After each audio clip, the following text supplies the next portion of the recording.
Halo semuanya, kembali lagi di pembelajaran algoritma pemrograman. Di pertemuan 6 kali ini, materi yang akan kita bahas adalah fungsi. Nah, ini mungkin fungsi yang sebenarnya sudah kita kenal sebelumnya, yang sudah kita pelajari setelah menggunakan Java. Itu biasa kita kenal itu ada SVM ya. Nah, ini juga termasuk ke dalam fungsi, di mana SVM ini yang bersifat mutlak atau fungsi utama karena semua kode yang kita tulis di dalamnya akan langsung dieksekusi. Nah, cuma kalau kalian membuat project dalam skala yang besar atau program yang cukup banyak, ya akan menuliskan code-nya. Ini akan menghabiskan waktu kalian ya. Lagi kalau ada error, mungkin di Java memang sudah dibantu dengan cara yang lebih mudah. Karena di Java kalau ada error langsung diberi peringatan ya. Tapi untuk mengantisipasinya agar coding kita tidak mengetik terlalu panjang dan terlalu banyak, nah kita mempelajari solusinya yaitu dengan prosedur,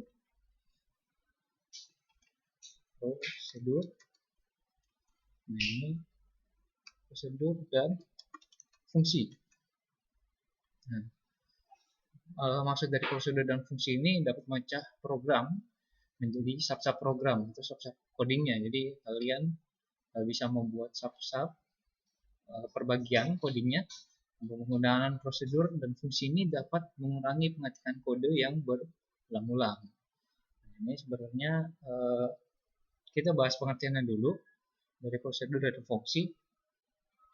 Yang pertama itu kita bahas fungsi terlebih dahulu, di mana fungsi ini sebenarnya pernyataan yang dapat menghasilkan suatu nilai.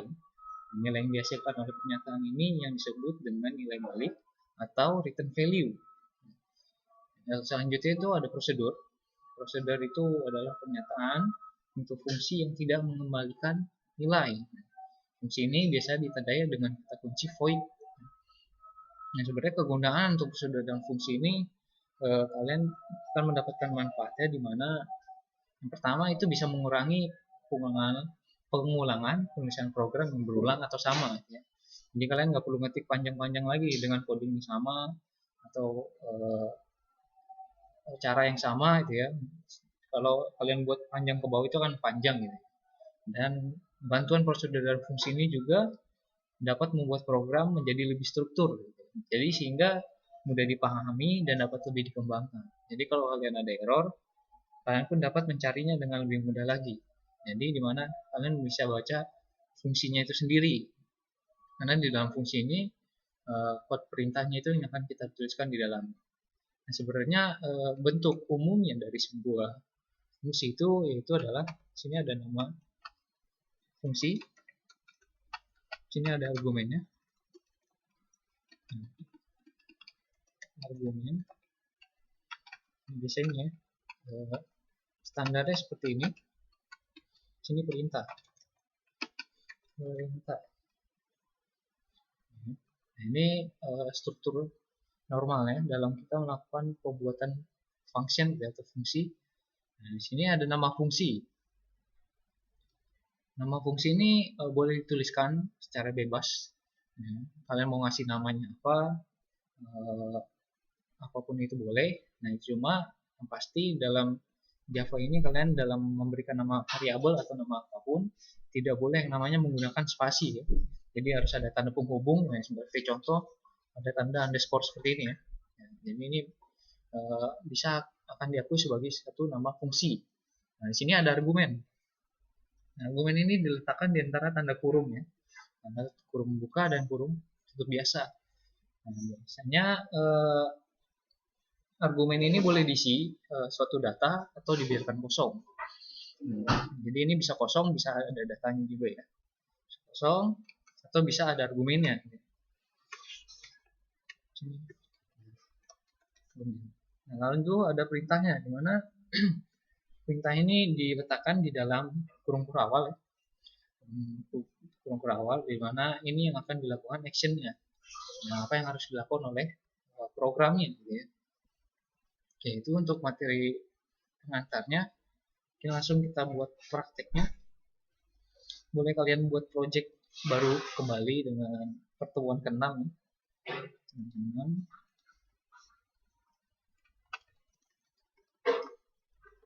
Seperti biasa kalian browse dulu, simpan di folder yang sudah kalian persiapkan ya materinya, jadi agar lebih rapi dan pada saat kalian ingin membuka kembali file kalian untuk mempelajarinya akan lebih mudah.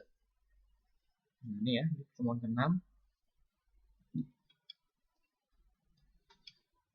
Ya, ini bebas ya, kalian mau boleh dihapus atau enggak juga boleh. Oh maaf, salah, ini harusnya besar ya, saya besarin, salah dibesarin.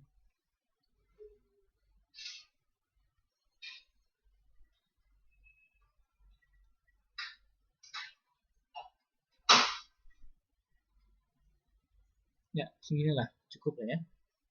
Oke, biasanya untuk awalnya kalian bisa membuat secara mudah gitu ya. Secara mudahnya itu fungsi itu contohnya yang kalian akan panggil secara berulang-ulang di dalam satu program atau satu project kalian. Misalnya saja sebagai contoh itu adalah kalian ingin membuat garis gitu ya. Kalian ingin membuat garis. Ini saya hapus. Nah, biasanya kalau untuk membuat function atau fungsi itu di luar VSPM ya. Dilihat huruf awalnya. Ini awalan huruf awal VSPM dan tutup kurungnya. Boleh kalian ketik di bawah atau boleh di atas, boleh. Ya. Jadi setelah pada saat ini kalian boleh buat namanya itu static ya, static. Misal saya contohnya garis gitu ya. Terus terlebih dahulu yang mudah dulu kita buat contohnya. Ini short garis ini ya. Ini sebenarnya.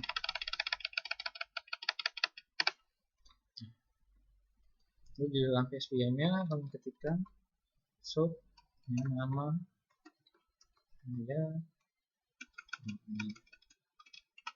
perkenalkan nama saya Ardi. Nah, kalau seperti ini sebenarnya kalian belum menggunakan function garis ini ya. Seharusnya yang tampil hanya ada di dalam SVM saja. Nah, ini tampil masih yang di dalam SVM saja. Nah, ada yang lainnya ini boleh solo. Nah, untuk menggunakannya seperti apa? Nah, ini kalian klik di sini aja.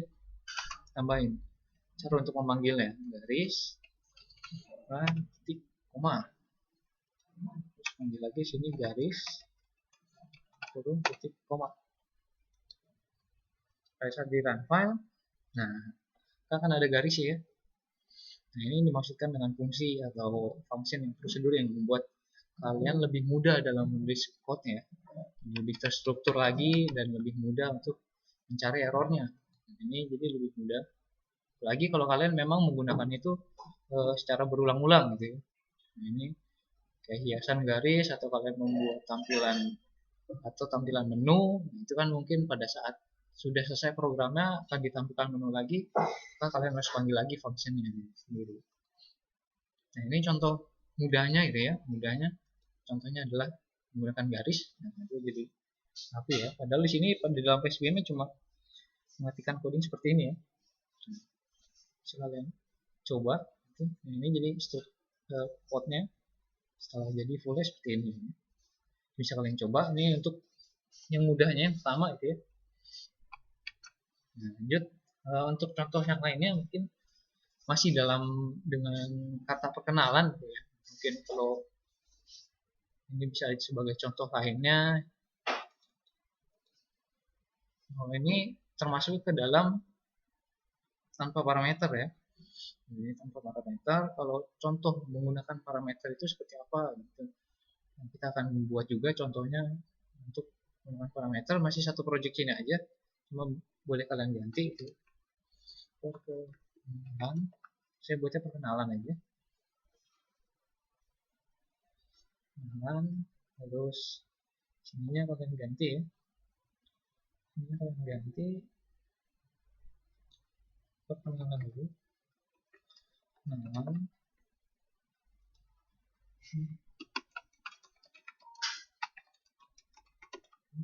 Ini masih error ya nanti, karena kalian belum buat. Ini bisa kalian hapus aja. Contoh yang tadi itu tanpa parameter. Nah, kalau ini contoh dengan parameter ya. Jadi kalian bisa buat seperti ini, perkenalan, titik 2, hai, titik koma, perkenalan, titik koma, nah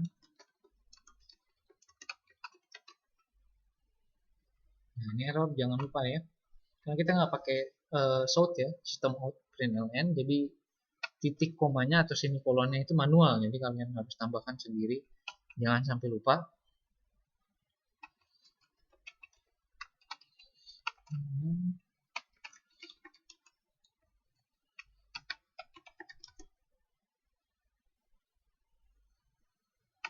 Algoritma pemrograman.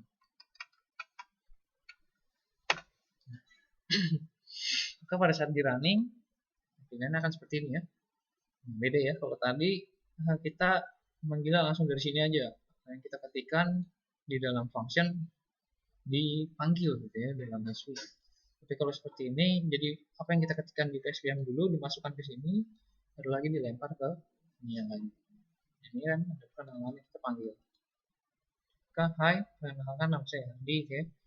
Selamat belajar algoritma pemrograman. Nah, ini contoh yang masih mudah gitu ya, dimana kalian cuma ngetik functionnya lalu dipanggil di PSVM-nya, dan kalian bisa melakukan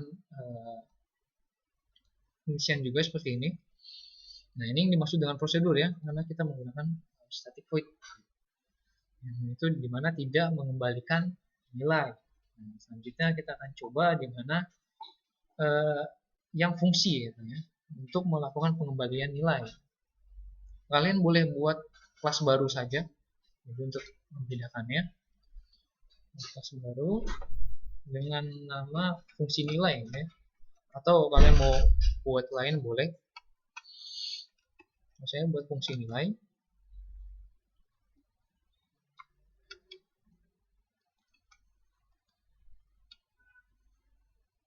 Ini mouse-nya begini. Nah, ini biasa kalau baru buat kelas baru yang ada PSVM-nya, jadi kalian harus ketikkan terlebih dahulu PSVM tab. Ini udah harus hafal ya, jadi jangan sampai lupa. Nah, ini kita akan membuat function atau pengembalian nilai dengan return value. Nah, dimana kita coba untuk membuat suatu program untuk menghitung luas persegi. Nah, luas persegi itu sisi kali sisi ya. Nah, ini kita buat codingannya. Kalian boleh juga sambil ngetik. Ya. Ini.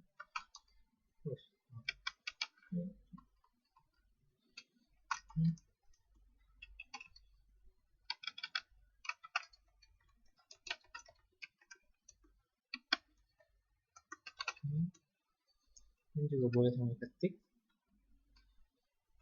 Sini tambah luas persegi.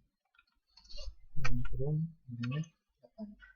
Nah, ini masih error karena kalian belum buat kelasnya ya, atau belum buat functionnya. Nah, ini kalau untuk membuat functionnya biasa di bawahnya ya. Semua kalau kalian membuat di atasnya juga boleh, nyamannya kalian aja, tapi lebih prefer sih sebenarnya di bawah, jadi kalian lebih gampang ngeceknya dalam penstrukturan codingnya itu ya. Di sini kalian ketiknya itu adalah static integer dengan nama luas persegi. Nah, ini nggak boleh spasi ya, karena kalian deklarasi di atas nggak ada spasi, luas persegi kurung. Nah, ini nama ya, nama fungsinya, lalu ada argumennya kalau ini, karena kita akan melakukan pengembalian nilai. Nah, dimana kita anggap aja ini sebagai nilai sisi dari luas persegi. Nah, tentu dengan nilai angka, maka kita butuh tipe data integer.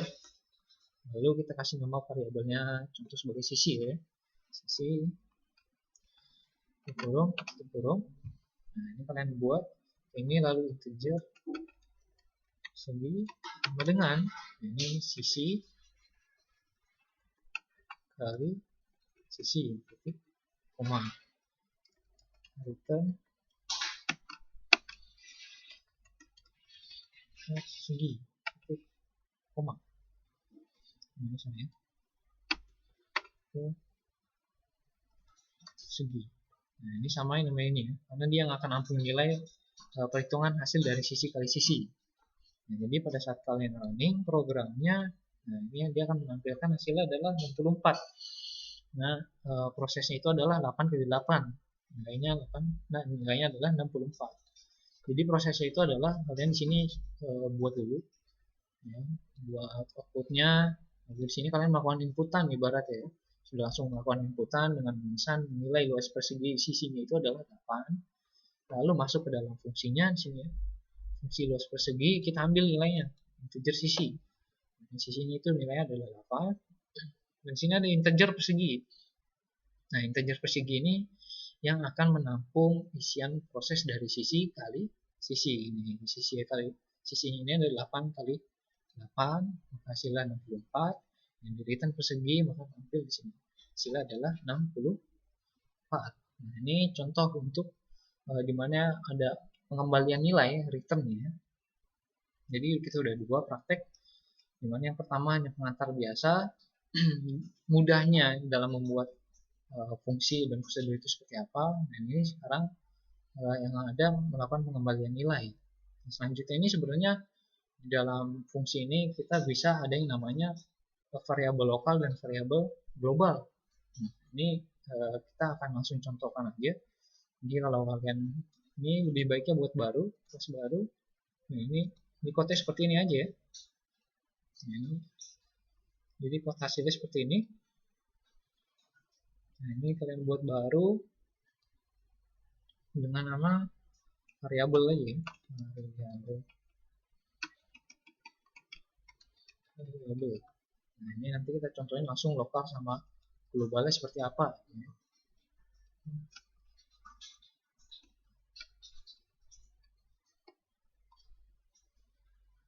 Nah ini ya, sudah jelas. SVM bisa. Kita akan coba yang lokalnya terlebih dahulu. Nah kalau lokal itu dimaksudkan adalah dia mengambil datanya itu pada saat di situ sendiri, di dalam SVM itu sendiri. Contohnya itu adalah misalnya kita buat seperti ini, kita dengan sudo titik koma, kita buat sort ini pemanggilan variabel lokal, terus sort lagi nilai di dalam fungsi ini itu yang dimaksud SVM ya, nilai yang ada di dalam SVM nya misalnya di plus. Nah ini kalian buat functionnya itu adalah dengan nama lokal. Nah ini error karena kalian belum buat, biasa kalian harus buat di luar SVM. Ini close saja dulu teman-teman. Di luar SVM kalian buat dengan nama public static void lokal. Nah, seperti ini mungkin kan di atas nilai 10 kita buat yang lokal ini nilainya jadi 20 ya. Nah, ini ada A plus sambungan 10. Nah, seharusnya 20 ya nanti ya. Sort. Nah, titik komanya belum ya. Titik komanya. Titik koma dulu, baru di sini sort.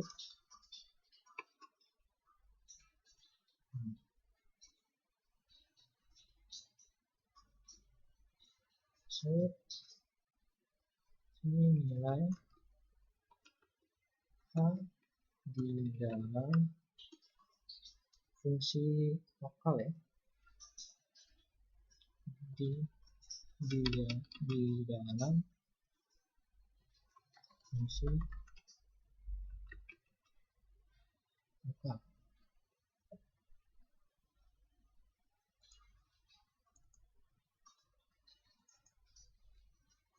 Nah ini ada errornya, nah, errornya ini berarti ini harus kalian ganti, harusnya karena masih di lokal ya. Nah, karena masih di lokal, ini harus kalian tambahin integer a plus 10, atau kalau enggak kalian buat aja sini a nya sama dengan 20 ya, 20. Nah, kalian buat seperti ini aja karena masih di lokal. Tadi itu sebenarnya cara yang udah kita buat untuk globalnya. Jadi cara lokalnya itu kalian harus manual dulu, itu belum biasa, untuk mendeklarasikan variabel dan tipe datanya, lalu nilainya apa. Nah, ini kalau sudah, seharusnya kalian running. Kan beda ya. Oh ya, belum ya. Ini belum nampil karena di sini belum kita panggil. Kita panggil dulu nilainya. Sementara di sini di plus lagi ya, di plus. Nah, ini pas saat di running. Nah, ini contoh untuk pemanggilan variabel lokal. Jadi masih di dalam satu tempat ya, satu tempat di dalam SPM. Lalu public static void juga masih yang di dalam deklarasi dianya aja ya. Nah, ini masih dalam lokal. Ini contoh untuk lokal, di kode seperti ini. Nah, ini kelihatan ya atasnya, kelihatan full. Nah, ini ya. Nah, ini untuk lokal. Ini kan cuma SPM aja. Nah, ini untuk lokal ya. Jadi pada saat kalian running, hasilnya harusnya seperti ini. Nah, gimana prosesnya? Dia ini di sini cuma langsung manggil ya. Nilai di dalam SPM ini udah dideklarasikan bahwa A itu adalah 10. Lalu di sini ada lokal ya. Kita manggil fungsinya atau functionnya. Nah, function lokal ini kita udah deklarasikan lagi sendiri. A itu dengan nilai 20. Maka pada saat dipanggil, keluar adalah 20 ya. Nah, ini untuk yang lokal. Nah, selanjutnya kita akan praktek untuk yang globalnya. Nah, untuk yang global, sebenarnya ini baru kalian hapus integernya. Integer kalian hapus. Di sini kalian tambahkan. Ini hanya error. Ya, namanya error sebenarnya nggak kebaca nih variabelnya. Untuk bisa kebacanya itu adalah kalian bisa menaruhkannya di atas. Ya, di atas ini dengan nama static integer a sama dengan 10. Oke. Nah, ini bisa kalian hapus. Ini kita pakai global ya. Global jadi bisa dipanggil di yang lain tempat juga. Ini kita ganti aja namanya agar lebih jelas. Global. Ini juga global. Global ya. Kalau udah seperti ini, baru kalian running, seharusnya sama. Hasil outputnya juga 10 dan 20 ya. Setelah kita running, oh ya, jadi 30 ya, karena di sini kita plus 20. Caranya biar lebih jelas lagi. Nah, ini dia. Nah, ini harusnya diganti ya. Global. Nah, ini lagi. Nah, oke. Ini untuk yang globalnya. Jadi kalian bisa coba ya, untuk variabel lokal dan globalnya juga. Nanti kalau itu kalian buat kelas baru aja agar ingat contohnya seperti apa gitu ya. Mungkin pertemuan ke-6 untuk fungsi, nah itu sudah belajar ya. Jadi gimana cara buat prosedur, gimana cara buat function untuk pengembalian nilai atau return value-nya, dan lalu gimana cara mendeklarasikan variabel untuk lokal dan global. Nah, ini materi pertemuan ke-6 cukup sampai di sini. Semoga apa yang disampaikan dapat membantu kalian dalam pembelajaran algoritma pemrograman.